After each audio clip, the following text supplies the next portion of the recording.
Hey, I'm going to get started. Everybody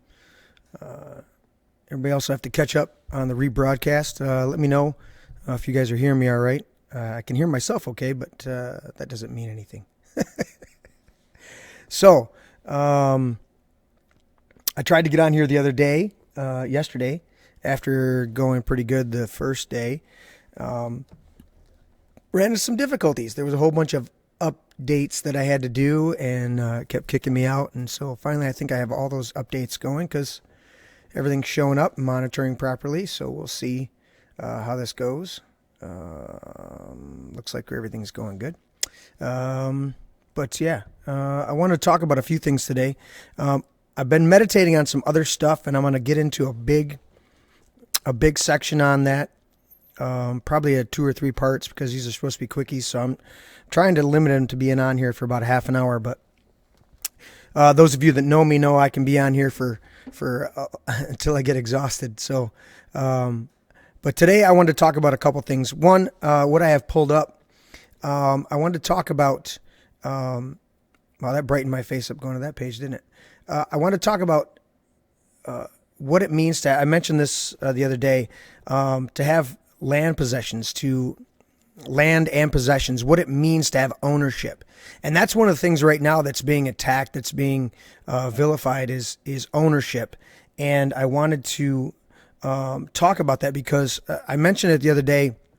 There's a song by John Lennon, and I'm gonna pull that up right now.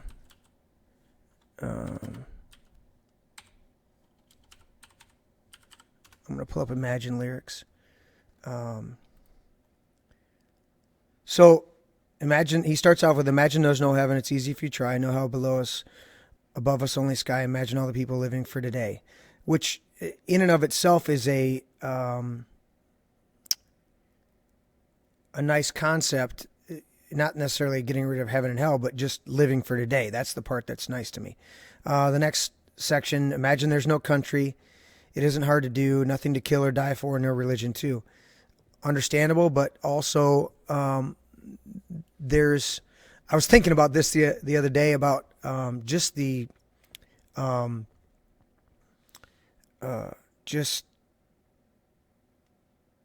Olympics alone, because they made an announcement that the Olympics in Japan are going to be pushed back or potentially even canceled. And I thought, well, that's kind of crazy. But I was looking at it as if we didn't have countries, then the Olympics is just a bunch of athletes getting together without any designation. But we do have countries, and those countries are defined by borders. And if we don't have borders, there is no country. So obviously, and so I'm like, people don't kill or die for necessarily their country per se, as much as they kill or die for they're protecting their country. So I understand what he's saying is, if we didn't have any countries, but there are times when certain people claim that that's their country or they want your resources or whatever. So that's a whole philosophy. Anyways, the one I really wanted to get to was, let's see.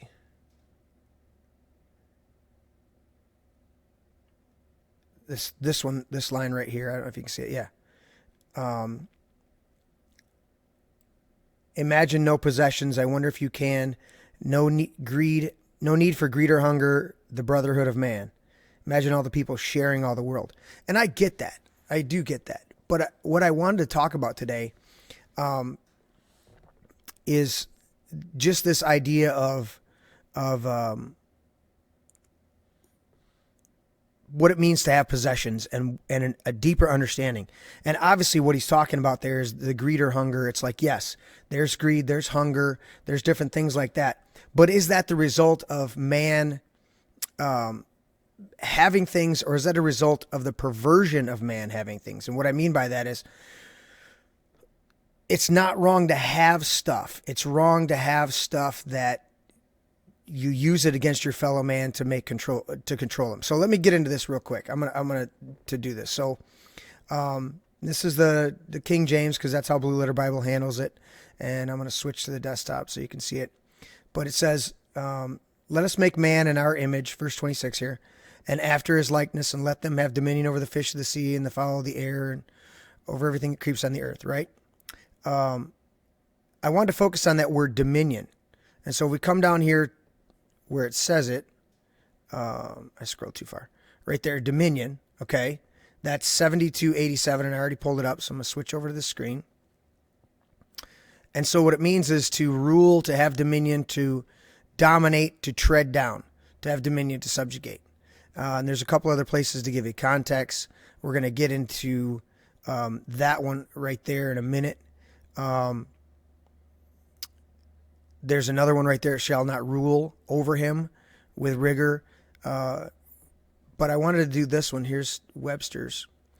So dominion, sovereign or supreme authority, the power of governing and controlling, the power to direct, control, use, dispose at a pleasure, the right of possession and use without being accountable as a private dominion of individuals.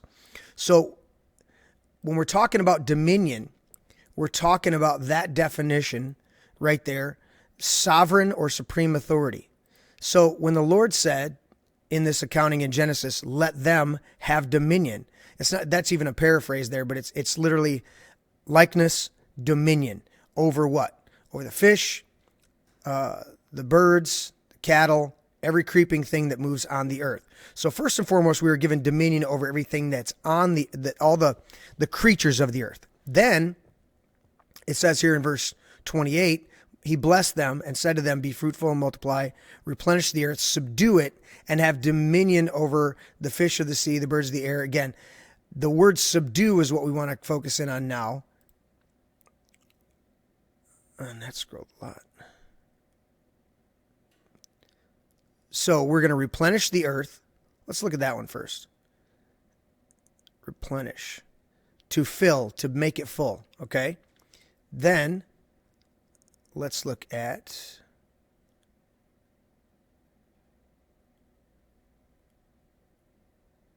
subdue. To subdue, to subject, subdue, force, keep under, bring into bondage. And I like these definitions in here. To tread with the feet, to trample underfoot. So to walk the ground, to trample it underfoot, not necessarily meaning to stomp it. I don't know. What am I doing? Somebody's chiming in. I don't know who that is, but I got a cookie notice over there. So the thing is, from the beginning, the Lord gave us dominion. I wanted to point out these two different places. He gave us dominion over the fish, the birds, everything. But then it goes into further detail, and he says, I give you dominion over the earth. I got to go back so I can scroll through it. Replenish the earth, subdue it, have dominion. So there's dominion again. So replenish the earth. Let's read what earth means just real quick. Land, earth, but there's a deeper, let's see where it's at. From the root usually means firm, the earth, the land. So the whole point of me bringing all this up is that in today's society, what they want to do is continually reduce us from, or pull us back from having dominion over the land, to having authority over our own area, and even having our own area. And so first and foremost, you have to understand we were given this dominion. That's why there's a struggle. That's why John Lennon would write something and goes, his solution was, let's just not have any possessions. While he lived in a Manhattan apartment, it's not about getting rid of the possessions. It's about managing what you have properly. And those words there in Genesis, in the Hebrew language, talked about treading upon, having supreme authority over, having some really cool, having just having dominion, treading upon, being there in that place. And we want to talk about, or I want to talk about this idea that they keep bringing us to a place of saying, your house is too big. And the other day I said that one of the podcasts I watched, he started spazzing out about these tiny houses. And I've looked at the tiny houses before, and I thought they're a cool little concept. They're not something that I would, ever live in, but they're a cool little concept. But when you switch the agenda over to where that the governments and everything like that are looking to get us into those places, and you realize a tiny house, most of those tiny houses, they are not, they're not considered a home. They're considered what you would call like an RV or recreational vehicle, like a motorhome or a camper. And so they don't fall into the same categories. In fact, the loan processes are different. You don't get a mortgage on a tiny house. You have to take out like a loan like you would on a vehicle. It's a different process. But either way, what we're looking at is they keep wanting to put people more and more in these tiny environments and push them smaller and smaller and take away more and more. Whoops, that was the wrong one. More and more of these places that don't have, that aren't your possession, that's not your home. And that's what we're looking at right now is, this is my home, or this is my man cave. And so I bring up that picture of the man cave. As you can see, those of you that were tuned in the other day, I'm building the drum place right over here. We're going to do an ISO booth for the drums. So that's why all the drums are right here behind me, because I had to move them out of there, so I didn't want to drop anything on them or get them all dusty and nasty. But I'm building that box. And then on the other side over here, over there, got the finger right. Over there, I'm building a bunch of other stuff for the entryway when we come in. I put some closets in and things like that. But this is my space. And people look at it and go, when they start talking about what you have. And I want to quote that again from Fight Club. He says, the things you own end up owning you. Yes, the things you own end up owning you. And people will fight to get possessions. And what John Lennon's writing about is, let's just get rid of, wouldn't it be good if nobody had any possessions? No, that's not it. We need to get to a place where we have a balanced understanding of those possessions, that they're tools. Because in the beginning, we were given the earth, but we weren't given, you were given your specific part. In the beginning, obviously, Adam was the only one there, so he was given the whole earth. But then in the same phraseology, it says, or in the same paragraph, it says, be fruitful and multiply, fill the earth and subdue it. So obviously there was a embedded idea that as another human being is produced, however that concept was before Eve was taken from his rib, that person would share in that possession, that absolute possession. But realize at the beginning, Adam was given everything, given absolutely everything right from the beginning, and said, it's yours. Take care of it, subdue it. And the Lord even in chapter 2, he took him to the Garden of Eden and placed him in there so he could care for it. It was like, I'm going to create one specific place for you. You got the whole thing, but I'm going to create one specific space for you so that you understand, or so that you can learn in this environment. And there's a whole bunch of other details, but so one of the other things that I wanted to look at, and I looked up a couple things, and I'll switch again to the combo. There we go. But I was looking at some of this, the history of taxation in the United States. And so you realize that, I don't know how many people realize, but if you study history at all, you have to realize that the War of Independence was fought over taxes. And it was not fought over necessarily property taxes. It was excise taxes. That's where the Boston Tea Party came from. They had a tea tax that they levied. There was other taxes that they were levying. And one of the cries of the revolutionaries was no taxation without representation.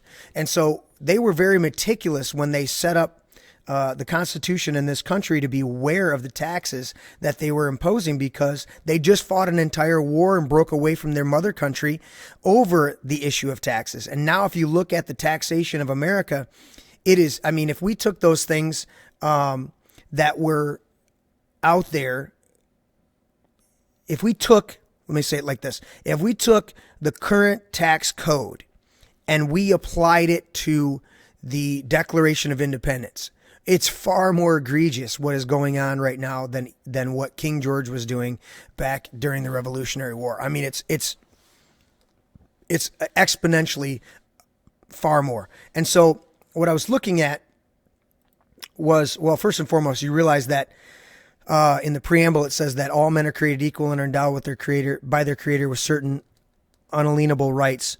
Among them, life, liberty, and the pursuit of happiness. Well, originally, one of the original drafts was life, liberty, and property. They felt so strongly that your property and being a sovereign on what you owned and going back to what it says in Genesis. And so when you look at all the crap that's going on right now, they want to get us into these tiny houses. They want to get us packed into cities where you don't own anything. They want to get us into all these cubicles, and they want to take it and they want to tax it. That's why I'm bringing up the taxes. Do you realize a tax on your property creates an environment where you don't actually own your property? It's a rental. It becomes a rental now. And so I was scrolling through this one just as the idea of the 16th Amendment was something that they pushed through. I literally have a woodpecker outside beating on the house, beating on the man cave. That's crazy. I'm like, what is that banging back there? I don't know if you guys could hear it, but he shows up every once in a while. And you can't hurt him because, I'm going to have dominion over this little guy and punch him in the face. But anyways, so it says the 16th Amendment allowed the United States Constitution of Congress the right to levy income tax without apportioning it among the states. So they institute an income tax. Well, that's a tax on your property. Now, if we have a tax on goods and services, which is what it was originally in the Constitution.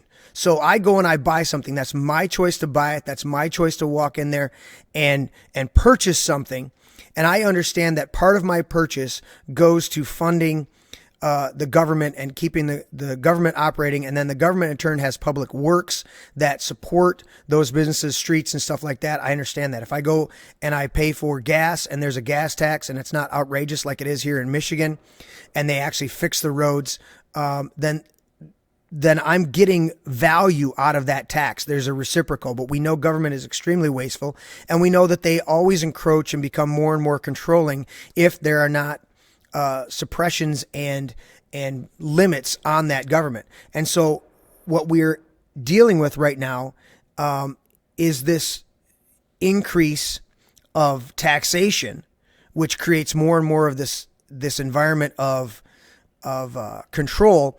And at the same time, it's pushing us more and more towards less ownership. It's pushing us into a place where we own less and less and less and less. They're trying right now, one of the big things that they're trying right now, I don't know how many people have looked into this, but they're trying to get away from owning actual cars. That's what leasing is about. But they're talking about even getting into big rental programs. So going even beyond a lease, where you not only do you not even lease a vehicle, because a lot of times I've never leased a vehicle, but my family members have leased vehicles in the past, and they lease a vehicle and you sign the paper, and there's a process afterwards.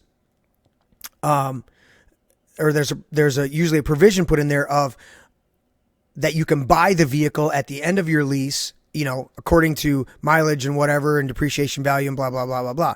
And so you lease it for a while and then you can turn it in, or you can lease it for a while and you go, you know what? It's still valuable enough. It's still appraising enough to where I'm just going to buy it outright. But you had the opportunity to turn it back in. Well, now they're pushing more and more towards the auto manufacturers, not, I don't think in and of themselves, but they're pushing more and more towards this, because they have, that's the way that the country, the way that the central government is going, is they're pushing them towards leasing vehicles and even renting vehicles to where you don't even own it. And a lot of times in big cities, I mean, it's amazing to me. There are people, adults, that there's nothing else in the way, there's nothing else going on, but they literally don't know how to drive because they've lived in a city all their life and have used public transportation or used taxis or whatever, and they don't know how to drive. And that's amazing to me. There's no other reason that they don't, other than they lived in an environment that doesn't foster that. So all that being said, what I'm looking at and what I wanted to convey to everybody today is really do some investigation on what it means to own property, to have your own stuff, but then not let that stuff control you. I've got a lot of nice stuff, but I use it for fellowship. I use it for right now. I've got a nice computer. I've got some nice equipment for the computer. I got all that stuff because I want to sit down and have conversations with friends, and I want to sit down and do videos like this, and I want to enjoy everything. I own, I'll switch to that one. Let's see. If you can see, you can't really see it, but right here is my PlayStation 4. I've played it 3 or 4 times. I've owned it for, I think, 3 years now. I've played it 3 or 4 times. If you could see right there, can you see those guys? There's a whole bunch of Infinity Star Wars characters. So I have all the Star Wars Infinity characters that go with the game. So you put them on this little platform, and then that character literally shows up in the game, and you walk him around and everything like that. I've played that game like I said, a few dozen times. I got this PlayStation primarily because my children and my grandchildren come over and play it. So why do I own that? I own that so they can come and enjoy it.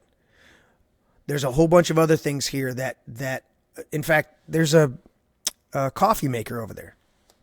I've made one cup of hot chocolate because I don't drink coffee. I drink, I don't know if I'm going to shamelessly promote because I don't want to promote this, but that's my coffee.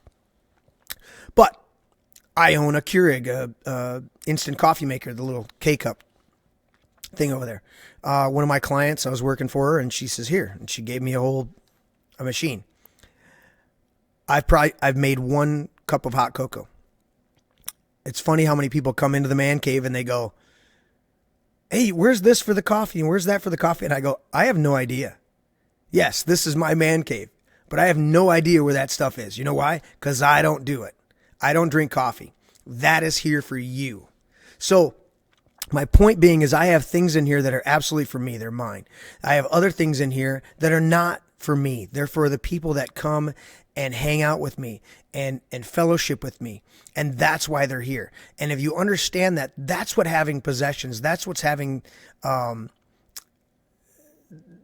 land and stuff like that is for. We throw parties here at the man cave and we have a blast. You know, if nobody ever came over here to the man cave, I would still be doing work in here because I personally want it.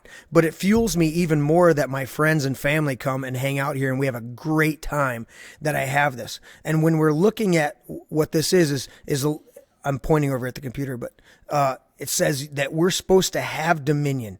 We're supposed to subdue it. We're supposed to have authority over it. Sovereign, what does Webster say again? Sovereign and supreme authority, power of governing and controlling. That's what we're supposed to have. And when we look at it from that perspective and go, okay, it's not about what John Lennon said is imagine no possessions. Because yes, absolutely, people can get very possessive. They can get greedy, but that's not the way it's supposed to be. What they've got to say is imagine people with hearts that are generous. In fact, it says that the stingy man, I'm going to look that up real quick because we're sitting here and I'm going to finish up here real quick. But the stingy man, let's see if I can get it to come up under stingy. I don't even know if that's the right way to... It's not even the right spelling. Well, all right, I'm going to wait. Huey Long? Okay. I don't know who that is. Some of the people that tune in on Twitch are just like randomly coming in here because the way Twitch works. So, hi everybody on Twitch. I don't know any of you by your names, but glad you joined in. If you like it, hang out. If you don't, you might want to check out another one.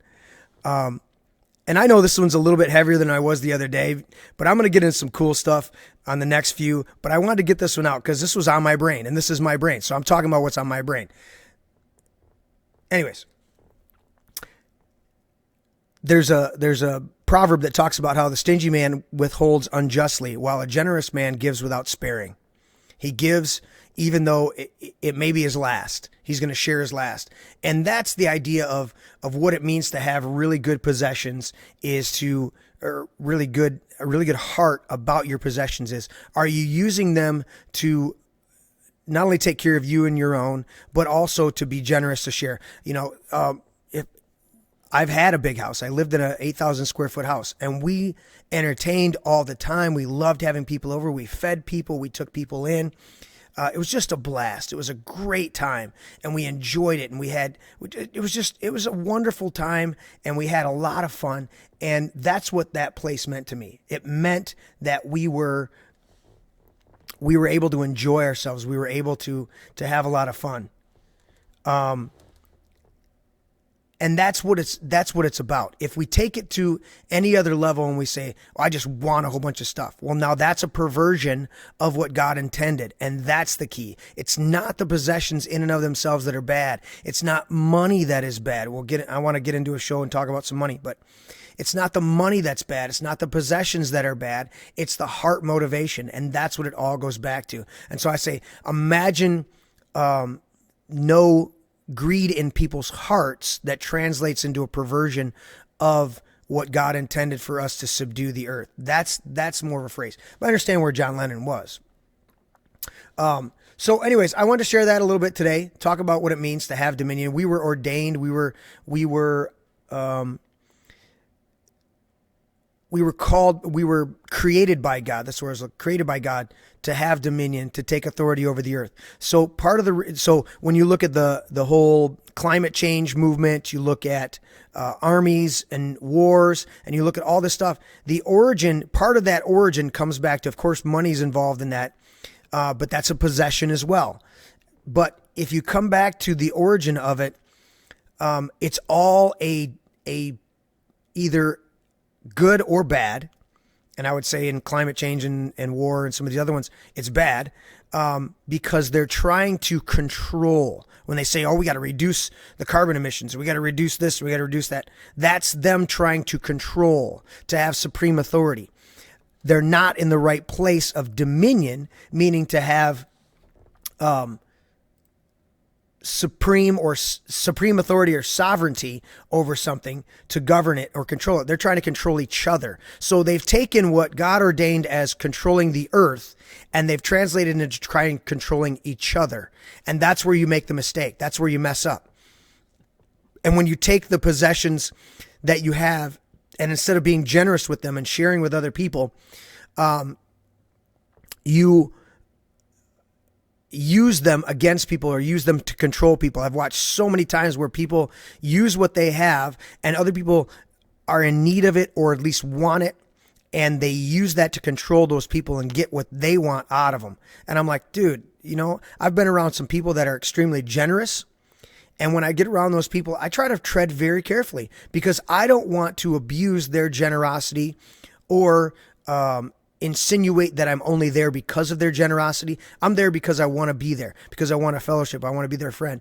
And so when we get over this place where we start to twist that up and manipulate and do all that stuff, and I've seen a lot of that too, a lot of it, where people are they're only your friends if they can get something out of you. They're only they're only there for what you have. And sometimes that's okay. Paul said, why not rather be wronged? Why not rather be cheated? Instead, you yourself cheat and do wrong. So when we're looking at possessions, it's not the possessions that are bad. It's the heart motivation of the people. And only those individual people can change. And you can try to teach, you can try to, talk with people. But the reality is, at the end of the day, are you using what you have been blessed with to be a better person and to make those around you better and to enjoy it and create opportunities of fellowship and relationship and dynamic interaction with people, if that's what we're doing? I could go into a ton of detail. I love my pickup truck, and a lot of people that see my pickup truck, they love my pickup truck too. It's a Ford F-150 with Star Wars stuff all over it. Not Star Wars, Stormtrooper. It's Star Wars, obviously, but it's specifically a Stormtrooper. It's a white and black F-150. And so many people have come up to me and they go, man, that's a cool truck. A couple of my buddies tease me about it, but now they're like, yeah, we like it. But either way, it's a point of connection. So my truck and the stuff that I've put on it is a point of connection. It's a point of interaction with people. When people come up and see our work trailer and see how I've organized it, they first go, man, that's the way you organize a trailer. That's really nice. And I go, well, I have a hard time working in a disorganized environment. So this is the way that I need to do it. But it's also another point of interaction. You know, everything in our lives, it's like, how do we use those tools? How do we use those possessions? Do we use them to create an environment of connection, or do we use them, or those possessions become they possess us? As Fight Club says, you know, the things you own end up owning you. The things that I own don't own me. In fact, when we left our big house, the 8,000 square foot house, through circumstances and situations, when we left, we walked. And in fact, I said to the Lord, I said, how much do we, take out of the house of our possessions that we own? And he said, walk away. And I literally left, and it created a whole nother situation where one of our neighbors stepped up, came in and took a whole bunch of our stuff out for us, and had it for us, and was freaked out that it was going to be destroyed or whatever. And I'm like, wow, dude. And I said, thank you, because the Lord, long story short, we had rented a house, leased a house, with a lease option to buy.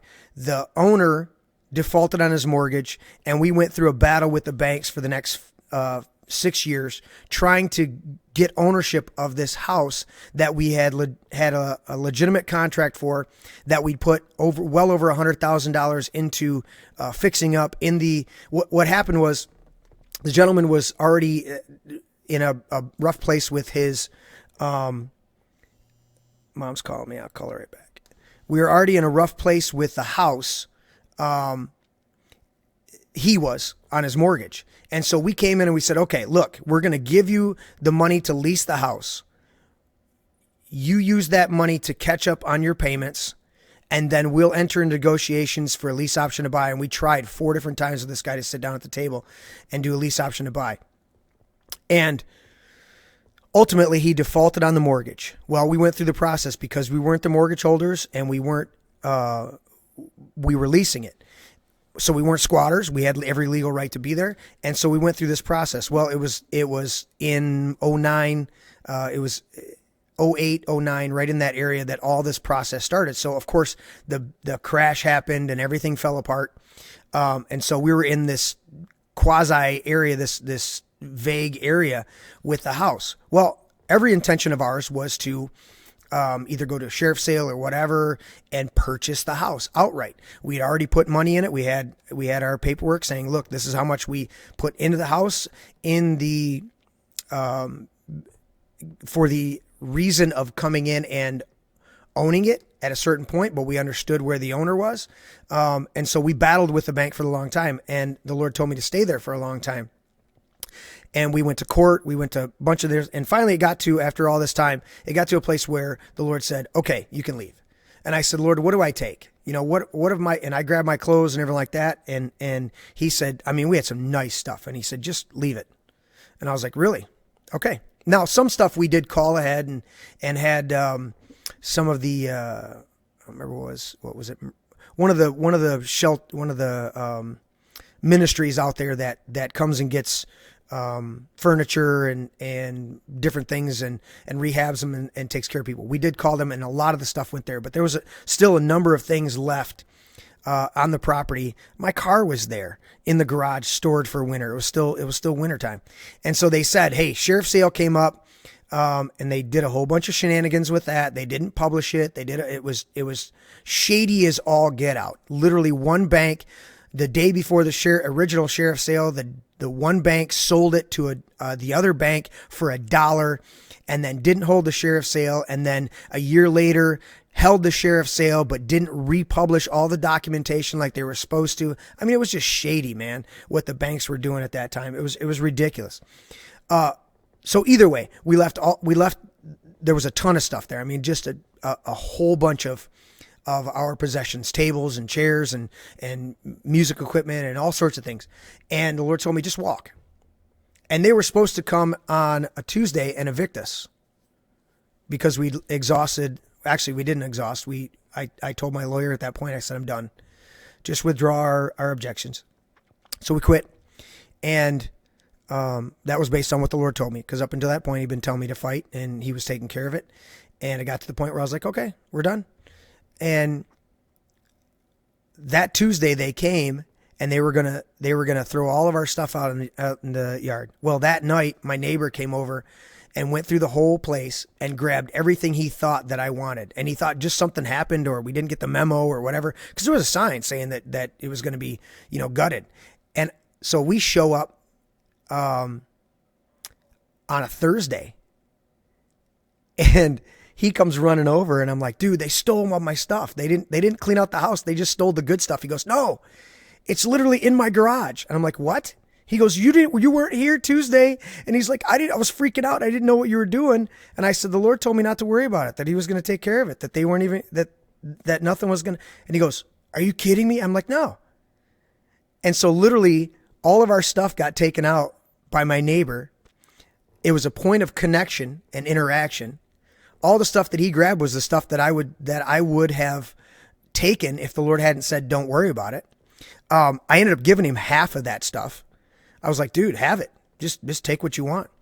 I took a few things, obviously, but either way, the Lord said, this was the phrase the Lord said. He said, when I said, why am I leaving this behind? He goes, there's nothing in here that I can't give you, even better, newer. So don't worry about it. And I didn't. And because of it, it created another situation of interaction with my neighbor. He saw the hand of God in what he was doing. He said, I don't understand all of this situation and everything good. He says, I know the Lord speaks to you and I'm seeing God in ways that I've never seen it before. And I'm like, that's what this is about, dude, is that type of interaction. And so that's what I wanted to share with you guys today. Your possessions, use your possessions to connect with people, to enjoy, to bless each other, to have a good time. Don't feed into that idea that having things is bad. Having things and then being possessive of them over people is bad. But having things, it's a neutral thing. Either the person is good and has things and they use them for good, or the person is wicked, twisted, and they use them for wicked, twisted purposes. But possessions in and of themselves, at the beginning, the Lord said, I'm giving you the earth, subdue it, have dominion over it, take care of it, do your best with it. He didn't say have dominion over other people. He didn't say have dominion. He didn't say use your dominion to control other people. He said have dominion over your land. What you and literally what that phrase, that one word was. The reason I touched on that one was where it says tread what you have. Where is it at? Subdue it. This phrase. I'm gonna go to this one real quick. Why did that do it that way? Oh, it went to the paraphrase. Subdue it. Right there where it says that. To tread with the feet, to trample under feet. So literally when he says subdue it, he's talking about wherever your feet tread, that's where you have dominion at that moment. And there's laws even written on this. I don't know how many of you guys have studied that, but there are laws that if you live at a certain place or you are on a piece of land for long enough and nobody objects, that it becomes your land. You own it. During the 1800s, the development of the country, they would open up the territories and they would say, you've got to be, you take a certain plot of land and you operate on that land for so long, so many acres for so long. If you develop it, it's yours. It's a homestead act. And so there's all these other examples of this idea that wherever your feet tread, that's what you own. And so all you have to do is say, hey, is somebody else's feet tread here before me and I need to check with the previous owner? Or is this somewhere where my feet are treading now and either the previous owner is gone or has given it to me or I've purchased it, whatever the case may be. But wherever your feet tread, that's what you own, and how you operate with it makes all the difference. What your heart is about it, that makes all the difference. So I wanted to share that today. Possessions are not bad. It's how we use them. And I love the stuff that I have. When I come over, that couch right there is a really, really nice couch. And you know what? A lot of people come in and sit on that couch. And when I bought that couch, I said, I want a couch that I like the looks of, that is good looking. I think it's a cool looking couch, but everybody that sits on my couch goes, wow, this is really, really comfortable. And they don't have to say that stuff. They say that stuff because it's true. And I go, that's one of the reasons I bought it, so that when my friends and family come over and sit down, they can enjoy a nice couch, a nice chair, stand at the bar, have a good meal. When we cook out, when we do things, when we come over and we jam out, when we play music, it's all about connecting with people. Your possessions and where your feet tread and what you own is supposed to be so that it's just like owning a tree, in your yard, or the Lord giving you a tree in your yard, and then the fruit coming down. The Lord says, I want this tree, and I'm giving you the fruit. That's another part of this that I'm not even going to go into, but the seed bearing aspect of it. You own the seeds. And so I wanted to share that today. Thank you guys for tuning in. And those of you that catch the later rebroadcast, I'm going to catch you guys hopefully tomorrow. We'll see. I got a lot of work to do on the band shell back there, and or the drum ISO booth, the technical term. But I'll catch up with you guys another time. I'll see you later. If that page goes, where's it at? I thought it was my outro.